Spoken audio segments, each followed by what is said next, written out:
এবার বাচ্চা নিয়ে হযরত ঈসা আলাইহিস সালাম তাকে কোলে করে নিয়ে আসলেন। তার সন্তান ঈসা, তিনি নবী, তাকে কোলে করে নিয়ে এসে সমাজের কাছে নিয়ে আসা হলো। সেই সময় আল্লাহ রাব্বুল আলামিন এবার ঈসার মুখ খুলে দিলেন। তিনি বলে দিলেন, আমি আল্লাহর বান্দা, আমি আল্লাহর একজন নবী। আমার মা কোনো গুনার কাজ করেনি, আমার মা গুনাহগার নয়।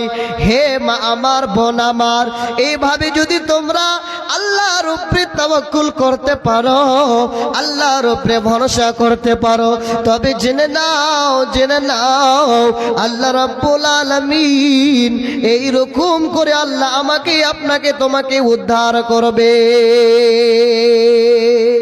শুধু তা নয়, হে বাপজান আমার, ভাইজান আমার, আল্লাহর নবীর উপরে কত বিপদ এসেছিলেন, আল্লাহর উপরে তাওয়াক্কুল করেছিলেন, আল্লাহর উপরে ভরসা করেছিলেন, আল্লাহ রাব্বুল আলামিন সব জায়গা থেকে বাঁচিয়ে দিয়েছিলেন।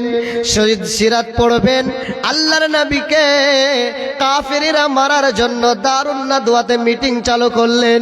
কিভাবে মুহাম্মদকে মারা যায়, কিভাবে মুহাম্মদকে মারা যায়, তিনি দ্বীনের কথা বলছেন, ইসলামের কথা বলছে। আল্লাহ নাকি একজন আছে, আল্লাহ নাকি একজন আছে। যখনই বলা, এবার আল্লাহর নবী বাড়িতে আছেন, এবার তাকে মারার জন্য, তার বাড়িটাকে ঘেরাও করার জন্য তারা মিটিং করলেন।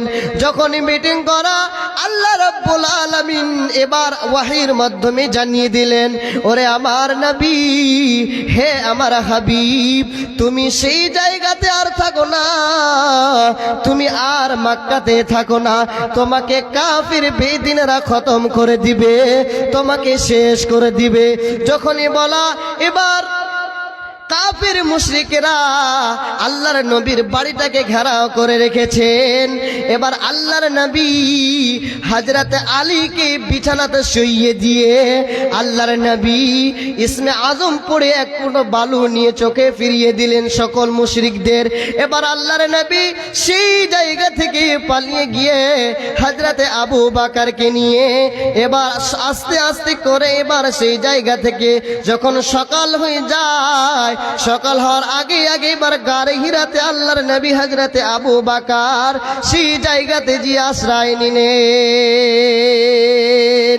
দয়ার নবী মুস্তাফা জন্মভূমি ছেড়ে হায় আলীকে শুইয়ে দিয়ে নিজের বিছানায়, আলীকে শুইয়ে দিয়ে নিজের বিছানায়। আল্লাহর নবী হযরতে আবু বকর এবার গার হেরাতে আছে। কাফির মুশরিকেরা আল্লাহর নবীর বাড়িটাকে ঘেরাও করে তারা বসে আছে। তাদের একটাই যে যখন মুহাম্মদ বের হবে তাকে কতল করা হবে, তাকে মারা হবে। এবার যে দেখছে হযরতে আলী শুয়ে আছে, মুহাম্মদ আর তার বিছানাতে নাই, তারা অবাক হয়ে গেল, মুহাম্মদ কোথায় চলে গেল, মুহাম্মদ কোথায় পলায়িত হয়ে গেল। এবার দারুন নাদওয়াতে তারা মিটিং পাস করলো যে মুহাম্মদকে ধরে নিয়ে আসতে পারবে তাকে 100টা লাল উট ইনাম দেওয়া হবে। এবার ধরার জন্য কাফিরেরা মুশরিকেরা নবীকে ধরার জন্য তারা এই রকমের ছড়াই পড়ে গেল। তারা খুঁজতে খুঁজতে খুঁজতে খুঁজতে আল্লাহর নবী হযরতে আবু বকর সেই গারে হেরাতে তারা লুকিয়ে আছে, তারা সেই জায়গাতে পানা নিয়ে আছে। আল্লাহর নবী হযরতে আবু বকর বসে আছে। এই সময় হযরতে আবু বকর আল্লাহর নবীকে বলছেন, নবী গো, ওই যে মুশরিক কাফিরেরা এই জায়গা তো চলে এসেছে গো নবী, যদি তাদের পাটা, তাদের মাথাটা যদি পার কাছে করে, অর্থাৎ যদি নিচে করে, দাদা আমাদেরকে দেখে ফেলবো গো নবী। আল্লাহর নবী বললেন, ইয়া আবা বকরিন, ওরে আবু বকর, মা দান্নুকি, তুমি কি ধারণা করে রেখেছো আমার শুধু দুইজন রয়েছে? না না, ওয়াল্লাহু সালিসুহুমা, তৃতীয় জন যিনি হচ্ছেন আমার আল্লাহ। আল্লাহর উপরে তাওয়াক্কুল করো, আল্লাহর উপরে ভরসা করো। যদি তুমি আল্লাহর উপরে তাওয়াক্কুল করে রাখো, আল্লাহ আমাদেরকে সেই জায়গা থেকে রেহাই দিবে। এবার কাফের মুশরিকেরা সেই জায়গাতে, এই গারে হিরাতে তারা সেই রকমে দাঁড়িয়ে আছে, খুঁজছে, কিন্তু নামতে তাকাবে না।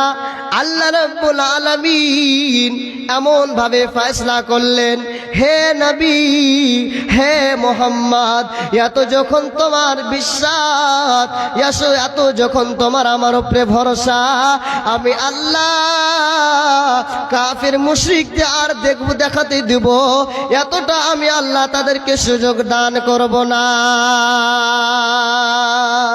ভাইজান আমার, বাপজান আমার, এইভাবে তাওয়াক্কুল রেখেছিলেন। এইভাবে যদি ভরসা রাখতে পারেন, এইভাবে যদি তাওয়াক্কুল করতে পারেন, পৃথিবীর যেই জায়গাতে যান, যেই জায়গাতে আপনি থাকেন, আল্লাহ রাব্বুল আলামিন আমাকে আপনাকে সেই জায়গা থেকে বাঁচাবে, রেহাই করবে। আল্লাহ রাব্বুল আলামিন আমাকে আপনাকে সেই জায়গা থেকে আল্লাহ রাব্বুল আলামিন উদ্ধারিত করবে। তাওয়াক্কুল করতে হবে, আল্লাহর উপরে ভরসা করতে হবে। মুমিনের গুণ হচ্ছে, মুমিনের সিফাত হচ্ছে, কি করবে? আল্লাহর উপরে তাওয়াক্কুল করা, আল্লাহর উপরে ভরসা করা। আর মুমিনের গুণ কি? মুমিনের সিফাত কি? মুমিনের সিফাত হলো, যদি সে গুনাহ করে ফেলে দেয়, সেই জায়গাতে যথাযথভাবে আল্লাহর কাছে ক্ষমা চাইবে। আল্লাহুম্মা ইন্নী যালামতু নাফসি যুলমান কাসীরাও ওয়া লা ইয়াগফিরুদ যুনুবা। আল্লাহ, আমি আমার নফসের উপরে গুনাহ করে ফেলেছি, আমার আত্মার উপরে গুনাহ করে ফেলেছি। আল্লাহ গো, তুমি আমার সমস্ত গুনাহকে ক্ষমা করো। যদি তুমি আমার গুনাহকে মাফ না করো, তাহলে আমি সেই জায়গা থেকে আর বাঁচতে পারবো না। আমি গুনাহগার বান্দা হিসেবে আমি আল্লাহ তোমার কাছ থেকে দাঁড় হব না। না না, আল্লাহ গো, তুমি আমার গুনাহ ক্ষমা করে দাও, তুমি আমাকে সেই জায়গা থেকে রেহাই দান করো। একদিন তোমারি নাম মসজিদে হবে এলান, একদিন তোমারি নাম মসজিদে হবে এলান। তৈরি রাখো, তৈরি থাকো, কবরের জগার, একদিন তোমারি নাম মসজিদে হবে এলান, একদিন তোমারি নাম মসজিদে হবে এলান। লিল্লাহি তাকবীর। ভাইজান, আপনারা বিজেপি না কংগ্রেস বলেন তো? ভাইজান, আপনারা একটু আল্লাহর জন্য নারা দিবেন, লিল্লাহি তাকবীর। মাশাআল্লাহ। আপনারা আসেন, আস্তে আস্তে বসেন, বক্তা আসবেন। আমি একজন, আমার জীবন ছাত্র যুবক, আমি পড়াশোনা করি। আল্লাহ রাব্বুল আলামিন এটা আমাকে একটা সিফাত গুণ দিয়েছে, আমি হাদিস ও কোরআন দিয়ে আলোচনা করতে পারি। তাই আমার জন্য দোয়া করবেন, আল্লাহ যেন আমাকে আরো হাদিস ও কোরআন বলার তৌফিক দেন, বলেন আল্লাহুম্মা আমিন। ভাইজান, তো বলছিলাম যে আল্লাহর উপরে তাওয়াক্কুল, এটা হচ্ছে মুমিনের গুণ, মুমিনের সিফাত।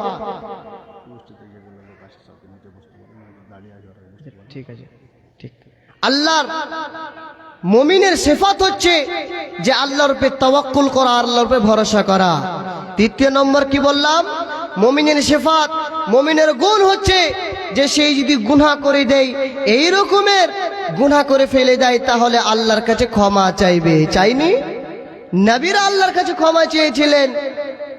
আমাদের এই পৃথিবীর মধ্যে সব থেকে প্রথম নবীর নাম কি বলতে পারবেন?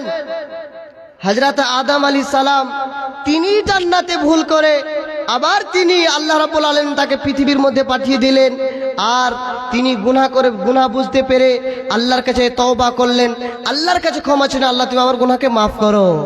ভাইজান, একটা আবেদন আপনাদের কাছে, যিনারা দাঁড়িয়ে আছেন একটু বসবেন না ভাই? একটু বসলে ভালো হতো। ভাইজান যিনারা একটু পিছনে আছেন একটু আগে আসলে ভালো হতো। আসবেন না ভাই? একটু একটু উঠে আসেন। ভাইজান আপনারা বুঝতে পারেন না কথা নাকি? একটু উঠে আসেন না যিনারা পিছনে আছেন। ভাইজান একটু আসেন, আল্লাহর ওয়াস্তে একটু আসেন, কথাটা আমার রাখেন। ভাইজান যিনারা কুরসিতে বসে আছেন, এখানে আবেদন করা হলো যে আপনারা নামতে এসে বসেন, একটু ভালো হবে। ভাইজান যিনাদের অসুস্থ আছে ঠিক আছে, যিনারা বসতে পারবেন নামতে একটু বসে যান, একটু আগে আসেন। ভাই যিনারা দাঁড়িয়ে আছেন একটু আসেন, আল্লাহর ওয়াস্তে আসেন। এই যে পৃথিবীর মধ্যে আমি আজকে আছি কালকে নয়, মুমিনের একটা গুণ সিফাত হচ্ছে কোরআন ও হাদিস শোনার পরে সে কি করবে? আমলে পরিবর্তন করবে। তাই আমরা যেন কোরআন হাদিস শোনার পরে আমলে পরিবর্তন করতে পারি। ভাইজান যা হোক, আপনারা বসলেন, যিনারা দাঁড়িয়ে আছেন পিছনে একটু বসবেন। মুসা আলাইহিস সালাম তিনি এই রকমের পরাজিত করেছেন, আল্লাহর উপর তাওয়াক্কুল করেছেন, আল্লাহ সাকসেস করেছিলেন। আর মুমিনের গুণ, মুমিনের সিফাত হচ্ছে যদি সেই মুসিবতে পড়ে যায় তাহলে কি করবে? আল্লাহর উপরে তাওয়াক্কুল করবে। নবীরা করেছিলেন কিনা? ইউনূস নবীকে মাছে খেয়ে ফেললেন। মাছে খাওয়ার পর ইউনূস নবী হতাশা হয়ে গেলেন, আর আমাকে কেউ বাঁচাতে পারবে না, আমি কোন জায়গাতে চলে গেলাম। এবার ইউনূস নবীকে যখনই মাছেতে খাওয়া, সমুদ্রের তলাতেই মাছ চলে যায়। সেই জায়গাতে যখনই ইউনূস নবী বলে দিলেন আর আমি বাঁচতে পারবো না, আল্লাহ রাব্বুল আলামিন রাগ করলেন, ওরে ইউনূস শুনে নাও, তুমি এত বড় কথা বলে দিলে, না না না না, তুমি ভুল করে ফেললে। এবার ইউনূস নবী মাছের পেটে আছেন, আর মাছের পেটে সমুদ্রের তলাতে সে আছে। সেই মাছের পেট থেকে এবার গুনগুন গুনগুন গুনগুন করে শব্দ, জিকির আজকার শুনতে পাচ্ছে। ইউনূস নবী অবাক, আল্লাহ এই সমুদ্রের তলাতে আমি কিভাবে তার জিকির আজকার শুনতে পাই?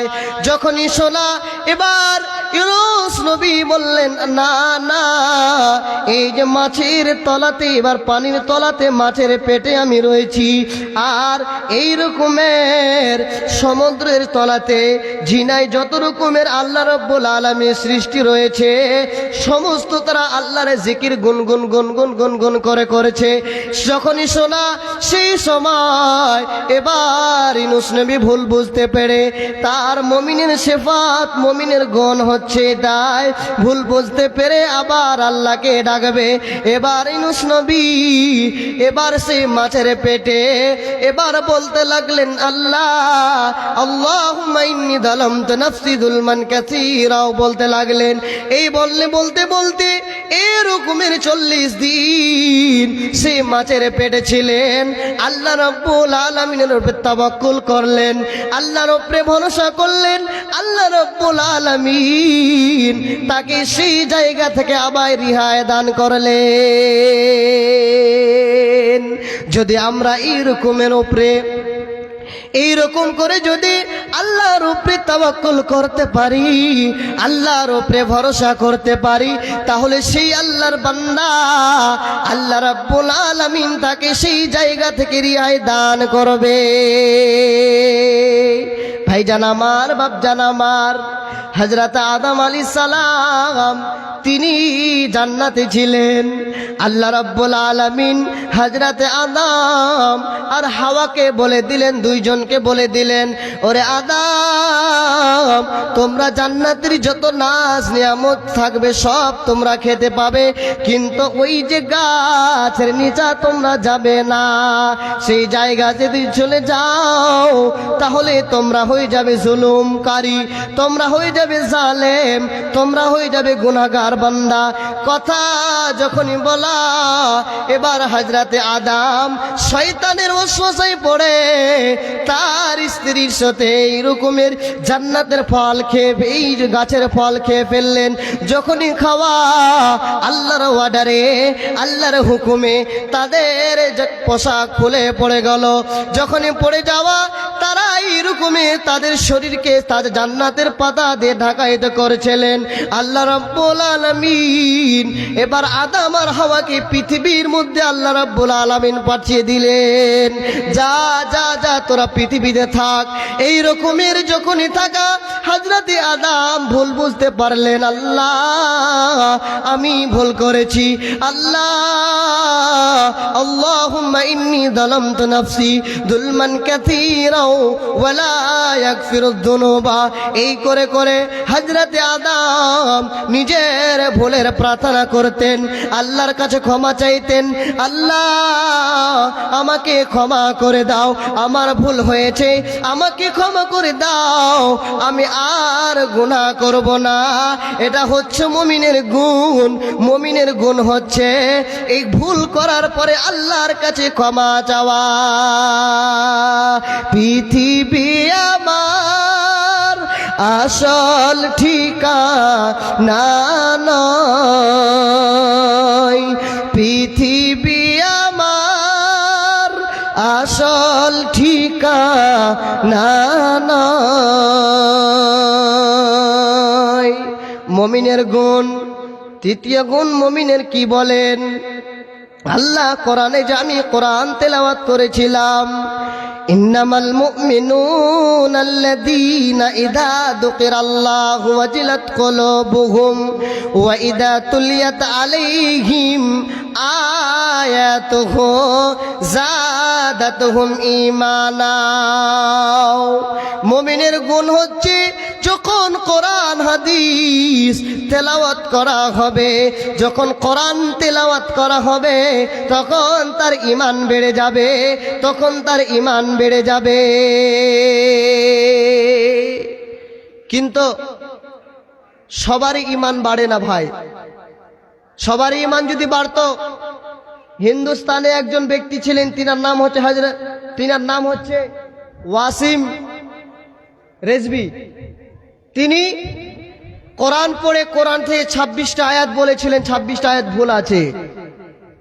এই রকমের তিনি কোরআন পড়েছেন, অবশ্যই তিনি ভুল দেখতে পেয়েছেন। কোরআন না পড়লে ভুল দেখতে পাত না। তো কোরআন সকলকে এই রকমের ইমানদার বানিয়ে দেয় না। ইমানদার মালিক হচ্ছে আল্লাহ, হেদায়েতের মালিক হচ্ছে আল্লাহ। যদি এই রকমের মুমিনের সিফাত হচ্ছে, মুমিনের গুণ হচ্ছে, যখন কোরআন তেলাওয়াত